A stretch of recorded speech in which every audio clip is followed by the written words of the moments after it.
တီဟာတုဒ္ဓမတန်ကြီးနဲ့ဒီသေဝီတုဒ္ဓမ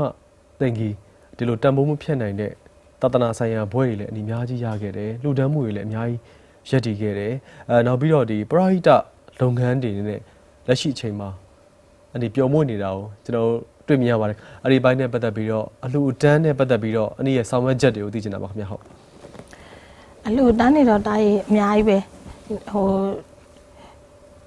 နည်းနည်းချင်းချင်းလှူတာရောများများဆဆလှူတာတွေရောအများကြီးပါပဲအလှူတာအန်ဒီကတော့ကိုဗုဒ္ဓဘာသာဖြစ်တဲ့အတွက်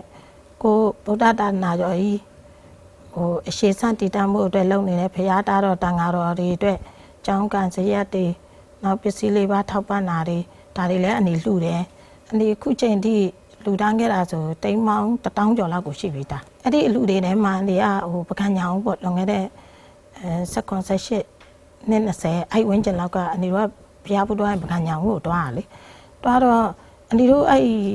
တွားတဲ့အချိန်မှာဒီမှာအနေကဘာကိုဒိဋ္ဌိထားပြီးမြင်လဲဆိုတော့တန်ဃာတော်တွေကဆုံးခံကြမယ်ဆိုရင်မြို့တိအထိ4မိုင်လောက်ခမန်းကြီးရှိမှထင်တယ်အဲ့အထိတွားပြီးဆုံးခံကြရမယ်ဆိုတက်ကြီးရွယ်ဦးတန်ဃာတော်ကြီးတွေကြတော့မကြွနိုင်ဘူးလေ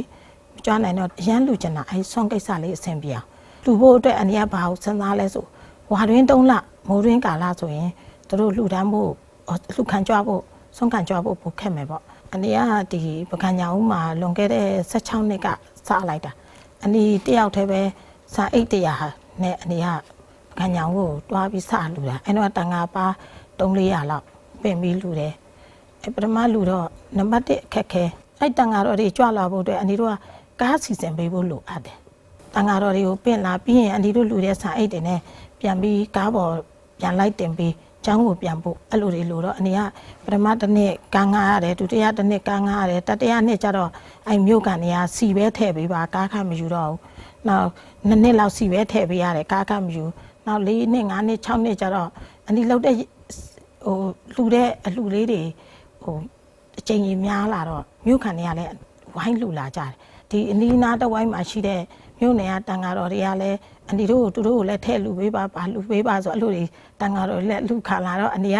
တယောက်တည်းနဲ့အားတော့ဘလို့မှမဖြစ်နိုင်ဘူးဆိုပြီးအန်ဒီကမန္တလေးမြို့ပေါ်မှာရှိတဲ့အန်ဒီမိတ်ဆွေတွေကိုအကုန်လုံးတစ်မြို့လုံးပတ်ပြီးကိုလူခံတာဒီပကံညာဦးစွန်းစံစိန်လောင်းတဲ့အလှကိုအန်ဒီကဖြစ်အောင်လုပ်ခဲ့တာစတုတိတာကျွေးတာဆိုလဲတချမ်းစတုတိတာကျွေးတာဆိုလဲအန်ဒီနှစ်20ကျော်လောက်ရှိပြီ35လမ်းပါတိတိုင်းပြီးဖွင့်ကြတဲ့အန်ဒီလုပ်ခဲ့ရပေါ့အဲ့လိုလုပ်တဲ့အလေးကျင့်လေးတွေအန်ဒီကြည့်ပြီးခံညာဦးအလှကိုအတူယူပြီးအန်ဒီကအခုဘာလုပ်မလဲဆိုအန်ဒီတို့အဖြူအောင်နှလုံးသားပရာဟိတလူမှုရေးအတင်းဆိုပြီးအန်ဒီကအတင်းတစ်ခုဖွဲ့ဖို့ထူထောင်မှုအန်ဒီကစကြိုးစားတာပေါ့အန်ဒီတို့အတင်းယုံကနေအခုစောင့်နေကြတယ်အန်ဒီစိတ်တူကိုယ်တူအန်ဒီတို့မိတ်ဆွေတွေအားလုံးပေါင်းပြီးအဲ့အတင်းလေးကိုဖွဲ့မယ်ပေါ့အန်ဒီခုဖွဲ့တဲ့အတင်းမှာတစ်လ1000လူခံမယ်တစ်လ1000လာလူပေါ့နော်လူချင်းနေတစ်လ1000လူပြီးမှအန်ဒီတို့ကလူ100ရှိရင်တစ်လ10သိန်းရမယ်အဲ့ဒီ10သိန်းနဲ့အန်ဒီတို့ကဒီလောက်ကိုမင်းကွန်းပိုးပွားရိပ်တာမှာဖြစ်စေမိဘမဲ့ကလေးချောင်းမှာဖြစ်စေလိုအပ်တဲ့နေရာတွေတစ်လှည့်စီပတ်လူလို့ရတာပေါ့ဒီမီးလောင်မှုတို့ရေဘေးတို့ဘာတို့တွေမှာလည်းအန်ဒီတို့လူနိုင်အောင်ပေါ့အဲ့အတင်းလေးလောက်တာအန်ဒီကစတော့ကတော့လူ50 100လောက်ပဲမှန်ပြီးအန်ဒီကစလိုက်တာအခုဆိုအန်ဒီတို့စီမှာလူရှင်ဆို200ကျော်လောက်ရှိပြီတင်းလေးကိုအန်ဒီတို့တူတာဝန်ကိုတာဝန်ခွဲပြီးစနစ်တကျလေးနဲ့အန်ဒီတို့လောက်သွားတော့မှာပေါ့အဲ့ဒါလည်း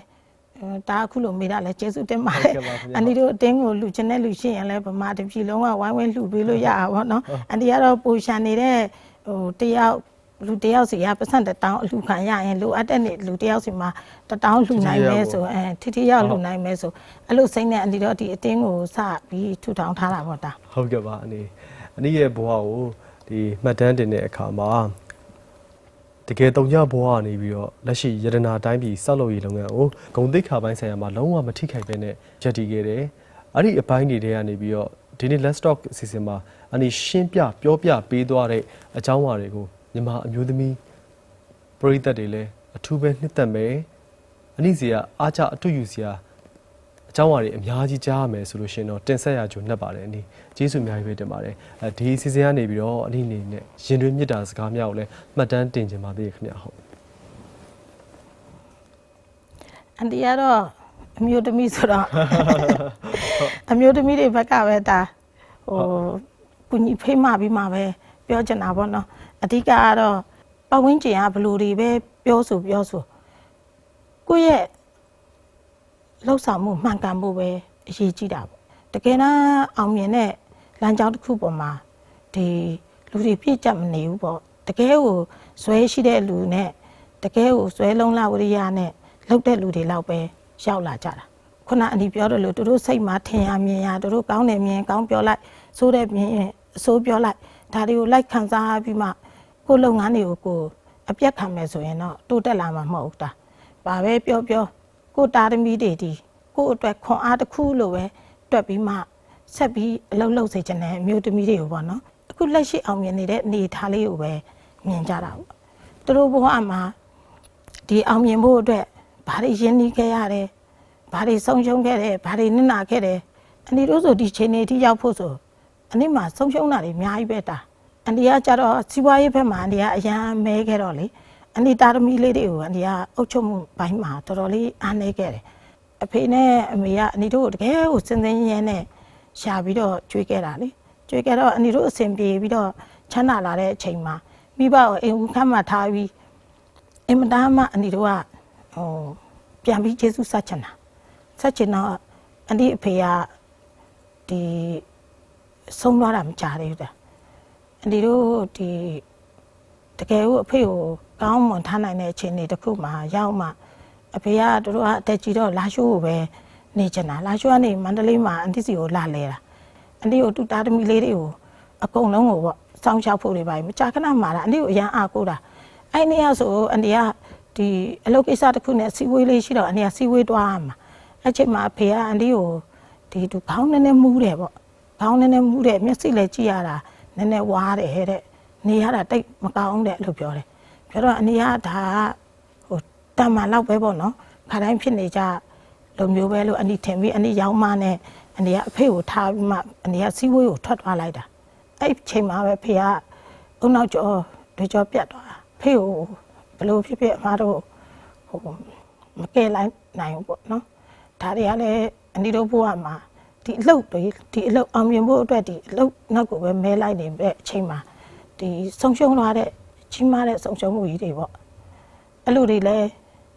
ဟိုမဖြစ်စေချင်ဘူးဒါမိဘကိုရှိတုံး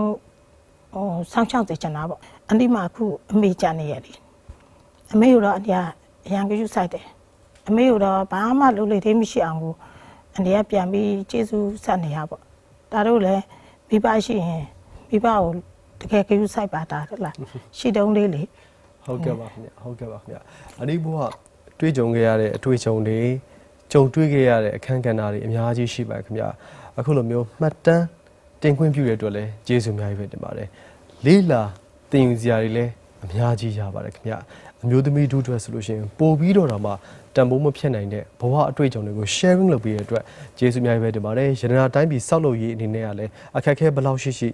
အောင်မြင်မှုနဲ့အတူရှေ့ဆက်ရှောက်နိုင်ပါစေလို့ဆုမကောင်းတောင်းပေးပါတယ်ခင်ဗျကျေးဇူးအများကြီးပဲတင်ပါတယ်ကျေးဇူးတင်ပါတယ်တာဒီစီစဉ်ကိုအဓိကကူညီပံ့ပိုးပေးတာကတော့အမဲဆက်များကိုကင်းစင်စေပြီးပြူစင်ဝင်းပပန်းနုရောင်အလှကိုပိုင်ဆိုင်စေမယ့် Pond's White Beauty မျက်နှာသစ်ဆက်ပြာမှဖြစ်ပါတယ်ရှင်။